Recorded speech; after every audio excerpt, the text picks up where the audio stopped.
Përshëndetje për gjithë të nderuar shikues, mirë se erdhët në edicionin informativ këtu në News24, do t'jeni shoqërinë time. E nisim fillimisht me titujt kryesorë. Gjatë konferencës sfidat e prokurorisë, ambasadorja amerikane ju kërkoi përfaqësuesve të drejtësisë që autorët e veprave penale të mos mbeten pa u ndëshkuar në mënyrë që Shqipëria të bëhet një vend tërheqës për investitorët. Disa orë pasi firmosi dekretin që ktheu në kuvend ligjin për gjyqtarët, ligji që nuk u bën atyre të detyrueshëm betimin te presidenti, ky i fundit ka publikuar arsyet e aktit të tij. Në tryezën për reformën zgjedhore, Partia Demokratike ka paraqitur propozime për financimin e partive në zgjedhje. Janë 5 risitë e propozuara, mes tyre reduktim drastik i financimit privat partive në zgjedhje dhe kontroll i partive nga njëra tjetra. Mbi 50 të vdekur dhe mbi 1800 të prekur nga koronavirusi në Itali, testi të koronavirusit i është nënshtruar edhe Papa Francesku, i cili ka rezultuar negativ, ndërsa në Shqipëri nuk ka ende asnjë rast të konfirmuar me COVID-19. Elionato, një nga të plagosurit e masakrës së vitit 2018 në zonën e ish-bllokut, është i detyruar që brenda 48 orëve të deklarojë pasurinë. Hato akuzohet për vrasje dhe vepra të tjera penale. Vjen tensioni i lartë në kufirin Greqi-Turqi, ku qindra mijëra refugjat kërkojnë të hyjnë në vendet e Bashkimit Evropian. Sot në zonën kritike inspektuan me helikopter krerët e Bashkimit Evropian. Kryeministri i Kosovës Albin Kurti ka bërë thirrje Serbisë të heqë dorë nga politika destruktive. Deklarata e tij vjen pasi ministri i jashtëm Ivica Dačić tha se Sierra Leone ka tërhequr njohjen ndaj Kosovës.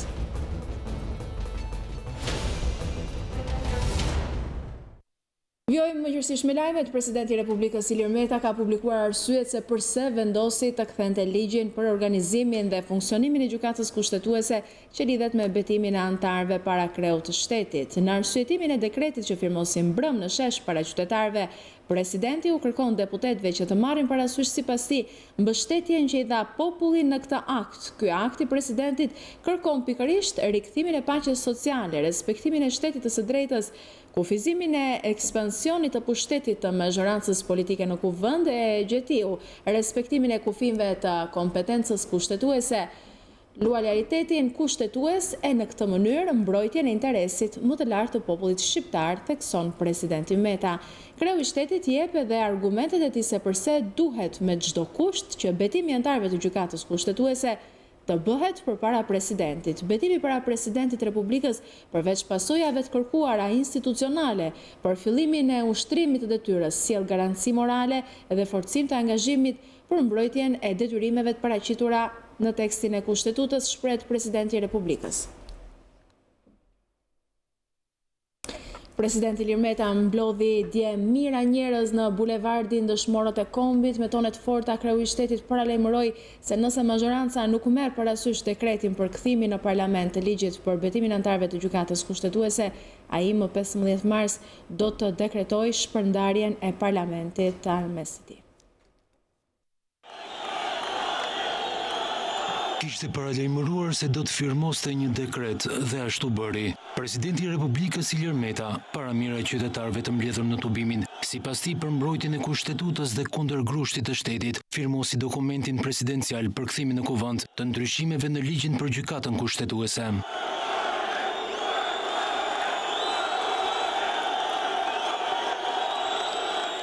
Për presidentin Meta, ndryshimet ligjore përbëjnë grushtin ndaj shtetit ligjor.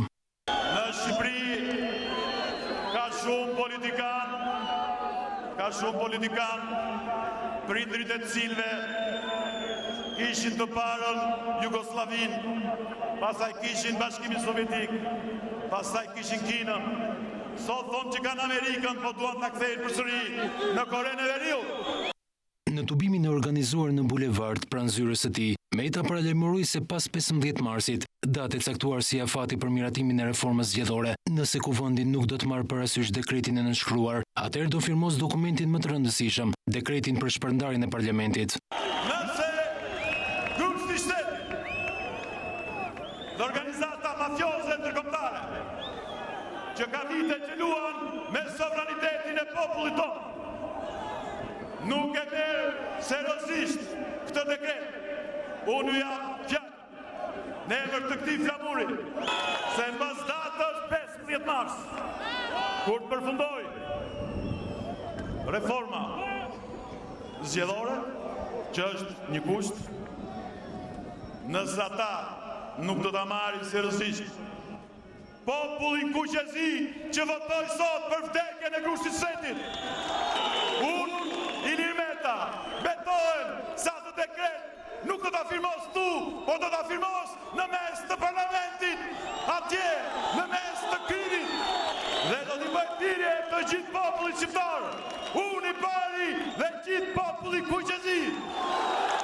Për presidentin e Republikës në faj nuk është vetëm mazhoranca socialiste për devijimin e reformës në drejtësi, por edhe disa ndërkombëtar. Këta shpikën si të shëjnë afatin e dvoranit. Këta nuk e vran mendjen fuqishtat vendas dhe bashkëpunëtorët e tyre ndërkombëtar për asnjë afat të kushtetutës që kur nuk u respektua për ngritjen e institucioneve të reja të drejtësisë. Ilir Meta tha se sovraniteti i vendit është shkelur dhe për këtë ai theksoi se ka shumë e shumë për të thënë. Unë në publik për hir të disa interesave shtetërore nuk kam treguar as 10% të krimeve që kanë ndodhur kundër sovranitetit tuaj dhe kundër edhe reformës drejtësi. Dua t'ju siguroj se kjo pranverë kuqezi nuk ndalet më deri në rivendosjen e plot të sovranitetit tuaj, të rendit kushtetues, demokratik dhe llogaridhënës në Shqipëri. Ilir Meta u betua mbi flamurin kombëtar se do të mbronte kushtetutën. Theksoi se për të Shqipëria është e para. Unë nuk e kam Amerikën të parën. Unë të parën kam dhe të kem për gjithmonë Shqipërinë. Por Amerikën e kam të dytën dhe jam gati për hir të asaj që Amerika ka bërë për ne, për shqiptarët kudo, të bëj çdo gjë për Amerikën që nuk dëmton Shqipërinë dhe shqiptarët. Pas rreth 2 orë tubimi në bulevard, presidenti i Republikës ftoi të gjithë që të largohen të qetë dhe të mos bien prej as më të voglit provokim të mundshëm. Mos jepni alibi fuqisë. Asnjë mimoz mos hidhni tek institucionet, se mimozat nuk hidhen, ato dhurojani policëve tanë, kudo që t'i takoni. Mos harroni. Kreu i PD-s Lulzim Basha është bashkuar manifestimit thirrur nga presidenti i Republikës Ilir Meta si qytetar. Për gazetarët, ai u shpreh se zgjidhja e vetme për zgjidhjen e krizës janë zgjedhjet e parakohshme. Bashkë me të, në tubim ishin Monika Kryemadhi dhe ish kryeministri Sali Berisha. Mesazhi im është një falënderim nga zemra për gjithë qytetarët që janë përgjigjur thirrjes për të mbrojtur kushtetutën, që vetmja garanci për ruajtjen e lirisë është mbrojtja e kushtetutës dhe se liria rënohet kur kushtetuta shkelet. Mendoj se në Shqipëri kushtetutës i ka mbetur vetëm kapaku. Mendoj se kriza politike duhet zgjidhur një orë më parë për Shqipërinë dhe për shqiptarët, dhe se vetmja zgjidhje janë zgjedhjet e parakohshme parlamentare në një ditë me zgjedhjet legjitime vendore. Unë kam dalë bashkë me miq të nderuar, me zotin Mustafaj, me artist, me zotin Bisha, me tjerë miq, për të dhënë mesazhin e qartë që ky është një tubim qytetar. Thirrja është drejtuar qytetarëve dhe ky është një bashkim qytetarë. Populli shqiptar.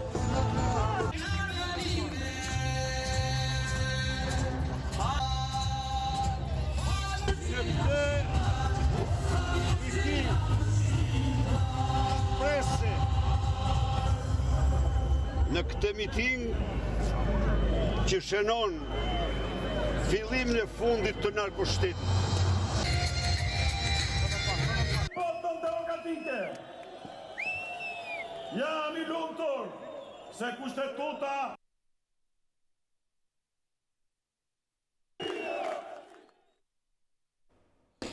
Kryeministri Edi Rama ironizoi tubimin e presidentit Republikës. Sipas tij, në vend që Meta të gëzohej për raportin pozitiv të Komisionit Evropian, vendosi të shpërthente në bulevard. Kreu i qeverisë tha se presidenti nuk mund të shpërndajë parlamentin.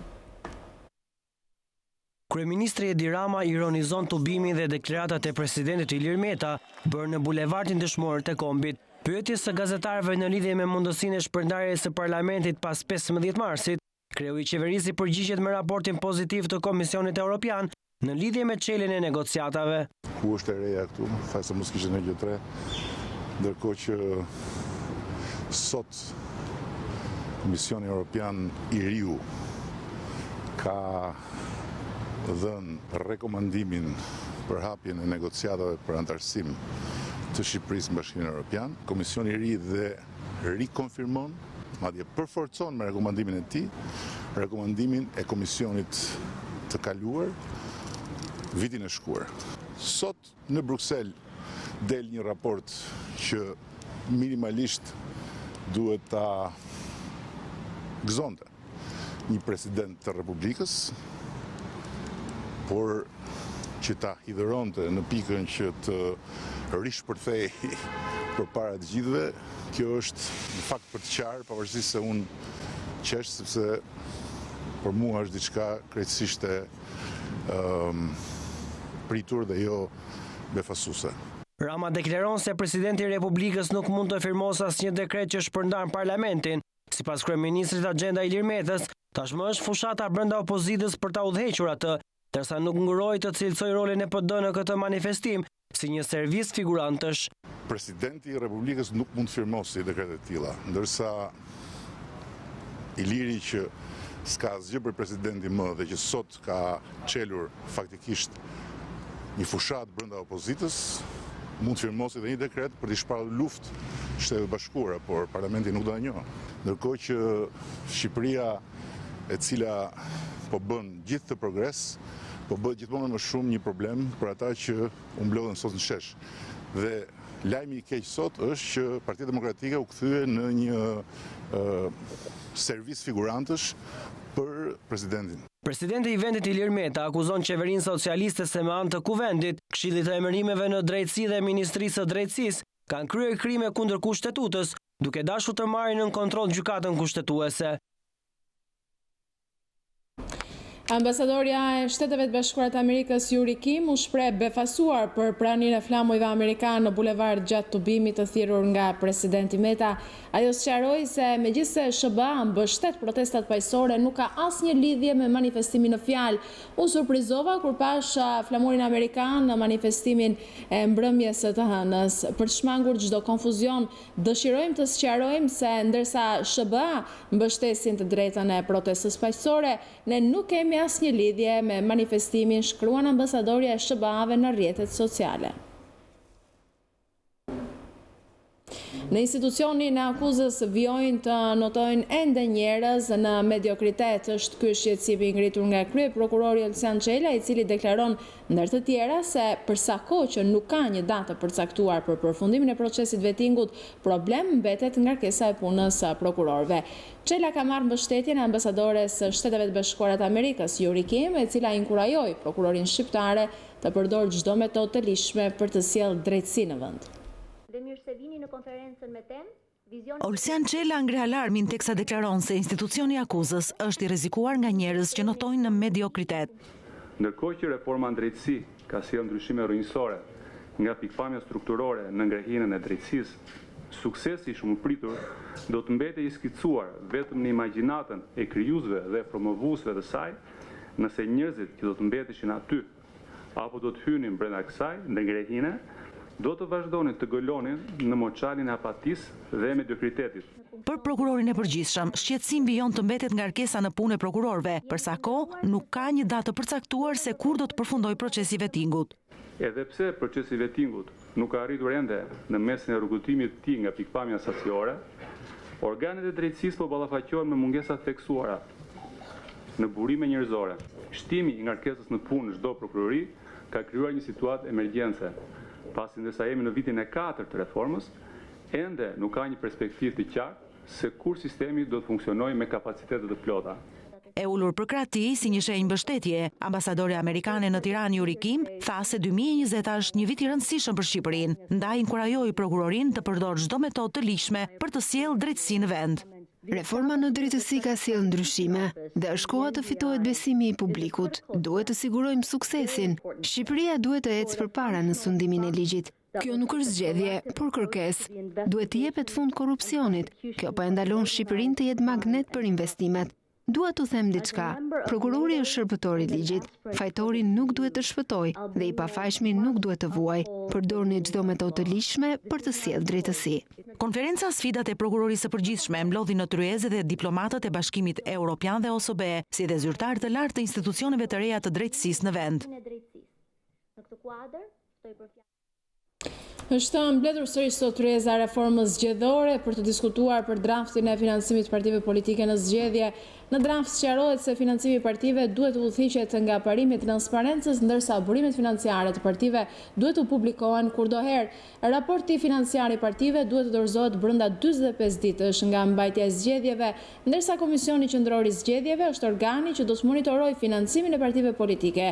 Konkretisht, 5 pikat kryesore të propozimit të opozitës për financimin e partive janë: 1. Reduktim drastik i financimit privat partive në zgjedhje dhe rritje e financimit publik. Financimi privat nuk duhet të jetë më i madh se 50% i masës së financimit, të cilin subjektet e kanë përfituar nga buxheti i shtetit. 2. Kufizime më të forta mbi donacionet që vijnë nga privatët. Nuk lejohet të dhurojnë ata që kanë përfituar nga kontratat shtetërore 4 vitet e fundit me vlerë mbi 10 milion lek. Personat apo kompanitë që dhurojnë për kandidatët dhe partitë në zgjedhje përjashtohen për 4 vjet nga përfitimi i kontratave shtetërore mbi 10 milion lek. 3. Kontroll i ndërsjellët i shpenzimeve financiare të partive në zgjedhje nga partitë rivale. 4. Verifikim direkt nga ekspertët e partive të transaksioneve financiare në bankat e nivelit të dytë përmes drejtorisë së përgjithshme të parandalimit të pastrimit të parave. 5. Pavlefshmëri e mandatit dhe përfundim i parakohshëm i mandatit nga KQZ-ja për të zgjedhurin ose subjektin zgjedhor, kur shkelja e dispozitave për financimin e partive politike përbën vepër penale. Do të shkëputemi tani për një hapësirë publicitare, kthehemi pas pak.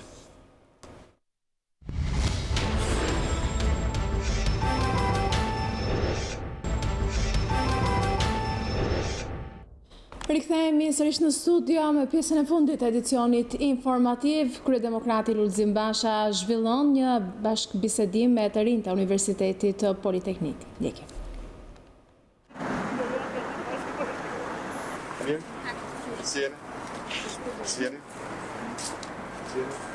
Pyetja që bëra unë ishte provokative, po të ishit një tip ministër arsimi. Çfarë do bëni? Si u përgjigjet?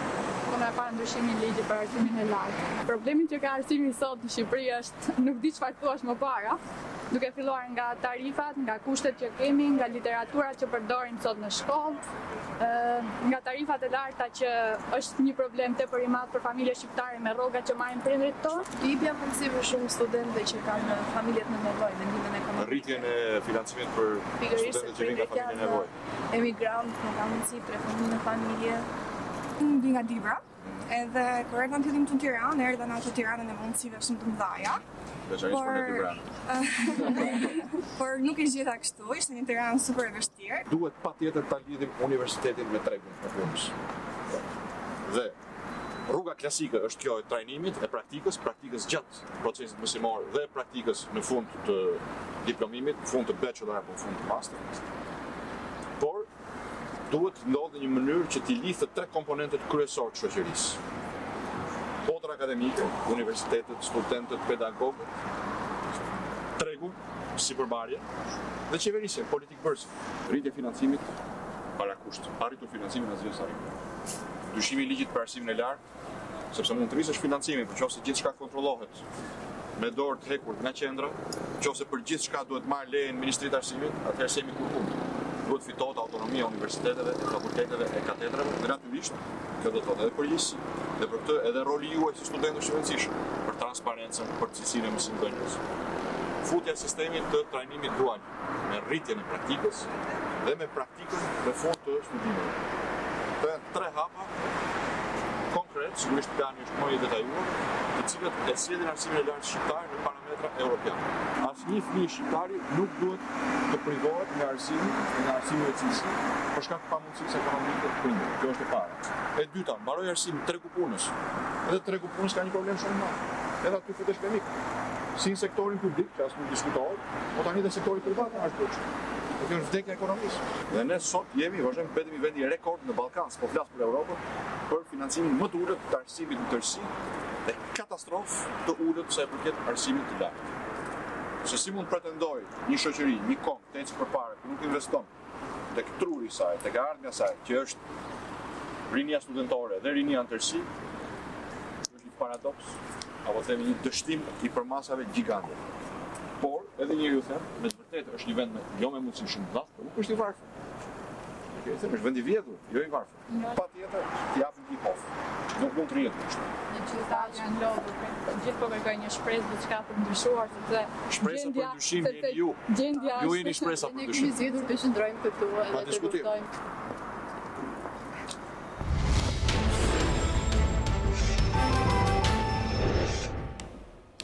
Shqipëria vion të mbetet e paprekur nga koronavirusi. Task Forca e ngritur pranë Ministrisë së Shëndetësisë konfirmon se edhe rastet e fundit që u testuan rezultuan negativ, ndërkohë që karantina është funksionale me stafin e trajnuar dhe do të bëhet aktive në momentin që do të konstatohet rasti i parë.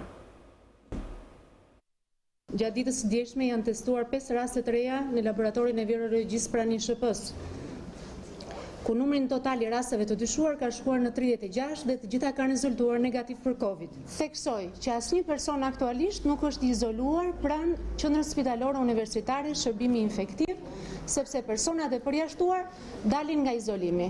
5 rastet e fundit, rastet janë mbajtur dhe sipas periodicitetit edhe të marrjes mostrës edhe të përjashtimit të rezultatit për tetor, sigurisht që kanë kaluar dhe shtrohen në pavion sepse përjashtohen si raste të dyshuara me Covid. Kemi vetëm 39 udhëtar që i sugjerohet vetë karantinimi ose vetë qëndrimi në shtëpi, nëse do të kenë shenjat të infeksionit respirator dhe nëse brenda 72 orëve vështirësia në frymëmarrje vazhdon ose shfaqet e këta persona, sigurisht nëpërmjet transportit dhe algoritmit të transportit, rastet shkojnë në shërbimin e qendrës spitalore universitare shërbimi infektiv. Në momentin që do kemi rastin e parë, sigurisht te karantina do kryej funksionin e plot sipas rekomandimeve të OBSH-s. Stafi trajnuar dhe përveç stafit dhe të gjithë elementet që plotëson protokolli i mbajtjes, ruajtjes dhe funksionimit të karantinës. Bizneset amerikane në Shqipëri kërkojnë nga administrata tatimore që të hartojë politika tërheqëse në raport me rajonin në mënyrë që ta bëjnë klimën e biznesit më interesante për të tërhequr investimet të reja. Në një takim me dhomën amerikane, Drejtoria e Përgjithshme e Tatimeve tha se ka hartuar një plan 5 vjeçar që adreson kërkesat e bizneseve. Dhoma amerikane i kërkon administratës tatimore që të hartojë politika të rreqëse me rajonin në mënyrë që ta bëjnë klimën e biznesit më të përshtatshme për investimet të reja. Ne dimë shumë mirë që Shqipëria krijon politika tatimore që janë jo domosdoshmërisht ato më atraktive në rajon dhe ka ardhur koha që ne të shikojmë këto politika tatimore në një mënyrë që të jenë interesante dhe inkurajuese edhe për investitorët e huaj. Por bizneset amerikane në Shqipëri vazhdojnë të kenë edhe shqetësime të tjera, si evazioni fiskal dhe mos rimbursimi në kohë të VSH-s. Kemi ndryshime në tarifat dhe normat tatimore për tatimpagues bazuar në xhiron e tyre, këto ndarje, këto limitime dhe sidomos ndarja e nën 8 milion apo mbi 8 milion, janë arsyeja bazë pse tatimpaguesit e vegjël bëjnë evazion fiskal dhe synojnë që të rinë nën limitin e 8 milionshit. Të dhënave të administratës tatimore rimbursimi është në kohë është përmirësuar me ritme të ndjeshme, megjithatë nuk kemi arritur ende respektimin e afateve ligjore 30 ditë nga kërkesa. Për të adresuar problematikat dhe kërkesat e bizneseve, Drejtoria e Përgjithshme e Tatimeve thotë se kanë hartuar një plan strategjik 5 vjeçar. Kemi duke hartuar një strategji afatmesme 5 vjeçare, sigurisht në bashkëpunim me Ministrinë e Financave, e cila synon pikërisht atë që kërkohet nga komuniteti i biznesit dhe nga komuniteti i investimeve të huaja, që është politika tatimore dhe fiskale afatgjata dhe të pandryshueshme. Këto ankesa të bizneseve vinë në një kohë që administrata tatimore ka nisur kontrollin në disa sektorë të ekonomisë, si ndërtimi, bar, restorantet apo hidrokarburet.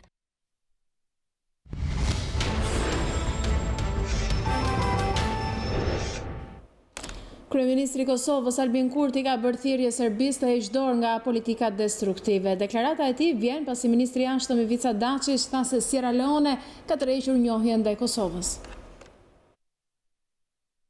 Kryeministri i Kosovës Albin Kurti ka reaguar pas deklaratës së ministrit të jashtëm të Serbisë Ivica Dačić se Sierra Leone ka tërhequr njohjen e pavarësisë së Kosovës, duke theksuar se Kosova nuk e ka shumicën në Kombet e Bashkuara. Përmes një statusi në rrjetin social Facebook, Kurti ka bërë thirrje që Serbia të ndalë këtë ofensivë dhe të heqë dorë nga politikat destruktive. Vullneti tim të mirë për heqjen e pjesëme të tarifës në lëndën e parë që importohet nga Serbia, në mënyrë që të krijohen kushtet për rifillim të dialogut dhe të ndërtimit të marrëdhënieve konstruktive të bashkëpunimit, qeveria serbe po i përgjigjet me intensifikim të fushatës së çnjojjeve të pavarësisë së Kosovës. I bëj thirrje Serbisë zyrtare që ta ndalë këtë ofensivë dhe të heqë dorë nga politika destruktive ndaj Kosovës dhe shtetësisë së saj. Po ashtu, do të kërkojë nga faktorët relevant ndërkombëtar, në radhë të parë SBA-s dhe BE-ja, si ndërmjetësues në procesin e dialogut, ta shtojnë tryeznin mbi Serbinë që të ndërpres politikat armiqësore ndaj Kosovës. Kurti ka paralajmëruar më tej se do të shqyrtojë me kujdes situatën e krijuar dhe do të veprojë konform interesave të Kosovës dhe qytetarëve të saj. Ishte gjithçka e përgatitur të nderuar shikues për këtë edicion informativ. Për më gjërë ju mund të klikoni gjithmonë në balkanweb.com, aty lajmet i keni në kohë reale të shoqëruara nga foto dhe video, gjithashtu mund të shfletoni online gazetën shqiptare dhe të shikoni live News 24. Faleminderit që na ndoqët.